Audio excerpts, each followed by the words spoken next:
Social media پر ایک video viral ہو رہی ہے جس میں میزائل کی شکل والے غبارے نیو یارک کی سڑکوں پر تیرتے نظر آ رہے ہیں۔ ویڈیو میں ایک پیغام بھی دکھایا گیا ہے، Iran is your problem to.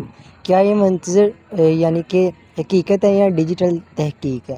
تحقیق سے پتہ چلا ہے کہ یہ ویڈیو دراصل ایک ایڈورٹائزنگ ایجنسی نے بنائی ہے اور یہ مکمل طور پر ڈیجیٹل تخلیق CGI ہے۔ ویڈیو کو اصلی لگنے کے لیے جدید ویژول ایفیکٹس کا استعمال کیا گیا ہے، نہ تو نیو یارک کی سڑکوں پر واقع کوئی میزائل غبارے چھوڑے گئے ہیں اور نہ ہی یہ کسی نیوز ایونٹ کا حصہ ہے۔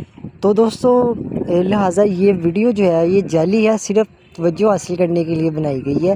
ایسی ویڈیوز پر یقین کرنے سے پہلے تحقیق جانچنا ضروری ہے۔ ایسے اور فیکٹ چیک کے لیے ہمارے چینل کو ضرور سبسکرائب کریں۔ Thanks very much.